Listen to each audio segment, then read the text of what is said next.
Yeah, Jared, we've just got done talking to Coach Smart. He mentioned your numbers, some of your metrics, your athletic metrics. He said some of your numbers are faster than even some of the defensive backs. Talk about your athleticism and just talk about what it provides you as a center specifically.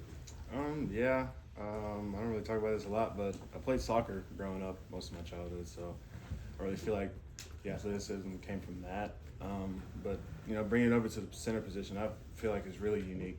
Watching film, you see really athletic guys, but I kind of watch myself, and it's like it's a tad bit faster.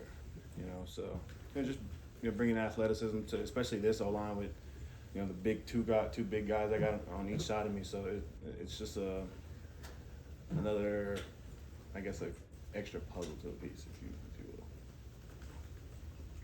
Yeah, Jared, just how has Cedric helped you in that transition to center, be it watching him more, tips and pointers that he's given you? Sid, I guess his leadership, like everybody knows about his leadership, is just world renowned. So I mean, Sid, it's just I can't even put into words how great of a leader he is, and I wouldn't even have to go ask him a question. He would lead so much that he would say things that just would answer other people's questions that maybe a young guy who's not who's kind of scared to maybe raise his voice and ask a question, maybe he would answer your question just by leading the whole group. So it was probably one of the easiest transitions I've ever had, just because I've had a great leader in him. Jared, when you look to the spring, what are the areas that you're focused on improving on? What are sort of the things you're looking at you want to get better at by the end of spring?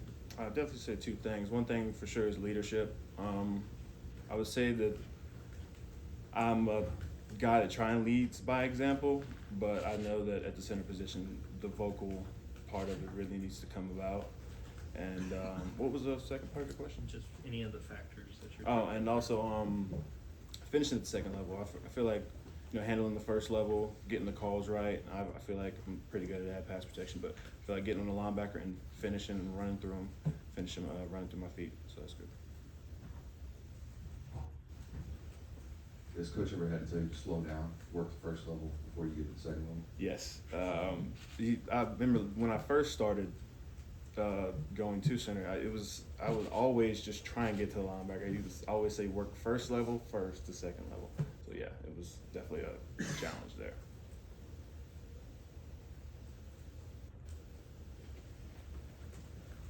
Kirby talked about you bringing your own spin on leadership to this offensive line, being in the middle. Just what do you think your own spin on leadership is? Not really a loud voice, but pull to the side and kind of talk to. I mean, I'll talk loud enough, but I like to just pull a guy off to the side and kind of teach him a different way of learning something, or just hearing a different perspective on things. Because coach will tell you something, but if you only view it in the coach's perspective, then it'll kind of keep you in a box. But if you hear a different player's perspective on things, then it'll make you think outside the box. You touched on the big guys next to you. Obviously, having an experienced guy like Ratledge has to make you feel comfortable, but also have a bunch of other guys playing at the left. I mean, how nice is it to have someone as experienced on your right side, and then obviously someone else with plenty of starts and Dylan Fairchild on your left? Yeah, I feel like it's really nice with having experienced guys beside me, but I don't really think it'll happen or go good unless we're not connected and know each other off the field and know our whys and know who we are outside of football. The left guard, Dylan Fairchild, that's my roommate. I live with him. Ernest, I'm always with him. Tate is just Tate. You can't really, I don't know. Tate's just Tate, and trust is trust. So I would say we were one of the most connected groups in the team. Everybody's connected, but I feel like everybody can say this is something about the O-line and the connection in that room that's really special. Dave Radich had nice things to say about you. You said you were really good with your mic calls. Do you have something nice you say about Tate? I love Tate. Tate's a very outgoing guy. He'll say anything and everything, which I love about him, but I love Tate overall as a person. Joe, what does this theme "Assume Nothing" mean to you? I know you guys are doing that as part of your school sessions this year. How are you taking that to, as you look at this year? Especially, I would say at the center position, you can't assume something is going to happen, because I feel like everything happens within a split second. So if you assume something's going to happen, then the complete opposite will end up happening. I feel like if you just go in with an open mindset, expect the bad, expect the good, try and feel everything that you can, and just be expected for anything that could happen. Yeah, Kirby's talked about, freshmen coming in and needing to lose weight and then successfully doing that. That transition from when you're a high schooler coming into college, how difficult is reshaping your body, whether you're trying to gain weight or, in often cases, loses weight? Yes, I feel like it's very difficult, but I mean, it's also what you want what you want to shape your body into. But I feel like it's even easier with the people around this building. Our nutrition staff, strength staff, coaching staff, like everybody's great. It'll just make that hard transition a little bit easier when transforming your body, because it'll be hard. You'll do a lot of extra running, extra lifts. You might eat things that you don't want to eat, but in the end, when you see the progress and it's happening, it's really nice. Yeah, you mentioned wanting to pull guys to the side, correct them, things like that. One, is that hard when you're trying to pull a guy aside like Tate or Truss, who has just played a lot more than you have? Two, how do you try to overcome that as a guy, as a center who's the leader of the offensive line now? I don't really think it's a hard thing. I've always said this. I think it's always been in me and instilled in me, but it just hasn't been brought out. I have 3 little brothers at home. We're all 2 years apart, so I've always had a voice, in the house. So I feel like it's always been instilled in me. Just haven't had a chance to bring it out yet. Jared, you talked about that connection with your teammates and knowing each other's why. What is your why? My mother. She had me when she was 17. She's been working ever since she was 17. Like, that woman that's my backbone. I do everything for her. And also, of course, my little brothers. Knuckleheads.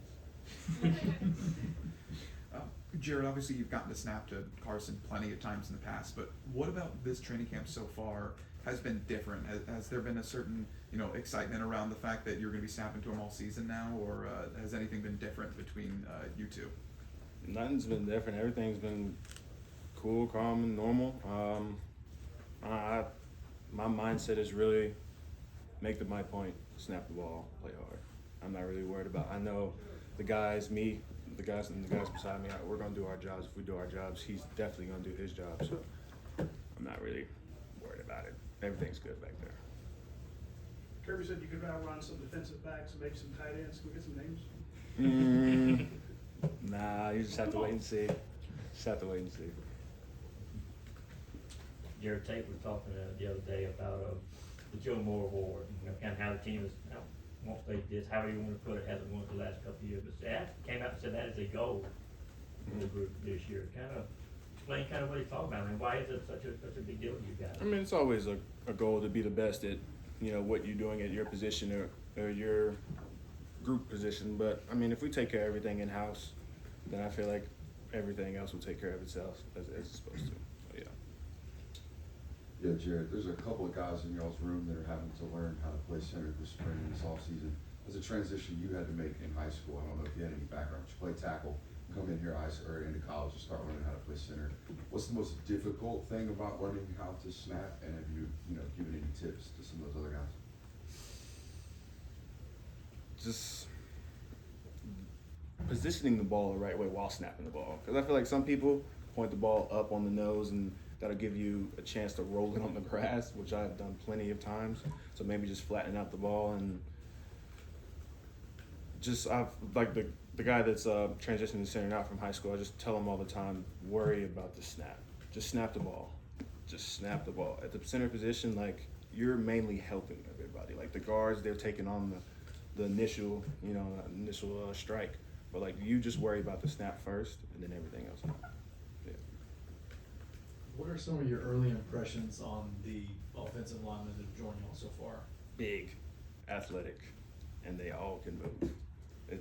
And they all care about their body in this place, and I can tell because all of them have lost tremendous amount of weight. They're running well, they're learning fast. They're a really impressive group. Got time for one more question? Can you tell us about when you got here, did you ever have like a welcome to Georgia moment, and who are maybe some of the tougher guys to block on this current defense? I had, like, the first year I came, I had many of those moments because because that D line that was here at the time was Trayvon Walker, Jordan Davis, Devontae Wyatt, Jalen Carter, if I didn't mention him, Nolan. It was every single rep you were liable to get your butt kicked, really. I remember one time JD bull rushed me, and I heard the whistle. He kept going though. But yeah, that's pretty much. I've had many of those moments. I can't even put into words how many of those moments I've had. Current guys? Current guys, all of them. Warren Brinson, Damon Wilson, everybody. Jordan Hall, they're all just so athletic, fast, and it's just like, and it tests my quickness. Yeah, y'all hear about my quickness, but they are very quick too. So tests me, and it's really fun. Thank you, Jerry. Thanks, Jared. Thank you.